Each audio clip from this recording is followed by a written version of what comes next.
فرمائش، آپ کی تمنا پوری کرنے کی کوشش کریں گے۔ حضور صلی اللہ تعالیٰ علیہ وسلم نے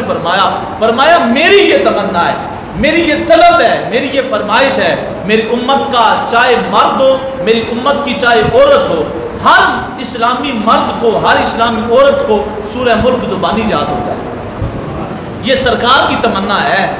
دنیا کی تمنا، دنیا کی فرمائشیں پوری کرنے والوں سنو، تمہارے نبی پاک صلی اللہ علیہ وسلم نے یہ فرمائش کی ہے۔ اب دیکھتے ہیں اپنے نبی سے کون لاد کرتا ہے، اپنے نبی سے محبت کون کرتا ہے۔ فرمایا میری یہ خواہش ہے، میری امت کا کوئی ایسا فرد بھی نہ ہو جسے سورہ ملک زبانی یاد نہ ہو۔ اس لیے اپنے گھروں میں رواج قائم کریں، خود کوشش کریں، اتنی مشکل بھی نہیں ہے۔ ہمارے چھوٹے سے چھوٹا بچہ ہے جس نے قرآن پورا پڑھا ہے، ہماری یہ ترتیب میں شامل ہے، قرآن پڑھنے کے بعد سب سے پہلے چاہے اس کی مرضی ہو چاہے نہ ہو، ہم زور ڈال کر بھی ہم کوشش کرتے ہیں، تاکیدیں کرتے ہیں کہ قرآن پڑھنے کے بعد، ناظرہ پڑھنے کے بعد سب سے پہلے وہ سورہ ملک یاد کریں۔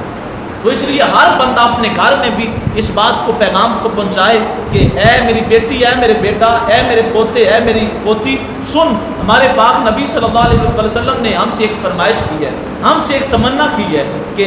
تم میں سے ہر بندہ سورہ ملک کو لازمی یاد کرے۔ میری یہ تمنا ہے۔ جب حضور صلی اللہ علیہ وسلم نے فرما دیا ہے تو میں گھر کا سرپرست ہونے کی حیثیت سے تم سب کو حکم دیتا ہوں کہ سب اپنے نبی کی تمنا کو پورا کرو، سب کے سب سورہ ملک کو زبانی یاد کرو، کیونکہ سورہ ملک جو یاد کرتا ہے، سرکار دو عالم صلی اللہ علیہ وسلم کا وعدہ ہے، یہ سورت اتنی لجپال ہے، قبر میں جب بندہ پہنچتا ہے، ماں بھی چلی جاتی ہے، باپ بھی چلا جاتا ہے، بہن بھی چلی جاتی ہے، بھائی بھی چلے جاتے ہیں، وہ رشتہ دار، وہ یار جو کہتے تھے ہم جئیں گے تو تیرے ساتھ، مریں گے تو تیرے ساتھ، وہ سارے بھی چلے جاتے ہیں۔ قبر میں جب بندہ ہوتا ہے یا نکیرین ہوتے ہیں، منکر نکیر آ جاتے ہیں، شیطان بھی آ جاتا ہے، شیطان بندے کو اس موقع پر گمراہ کرنے آتا ہے، اس وقت سورہ ملک ہوتی ہے جو بندے کو شیطان سے بھی بچاتی ہے اور امتحان کی ناکامی سے بھی بچا کر قبر کے عذاب سے محفوظ فرما کر جنت کی راہ ہموار کر دیتی ہے۔ یہ سورہ ملک ہے جو بندے کی قبر میں بھی وکالت کرتی ہے، حشر میں بھی وکالت کرتی ہے۔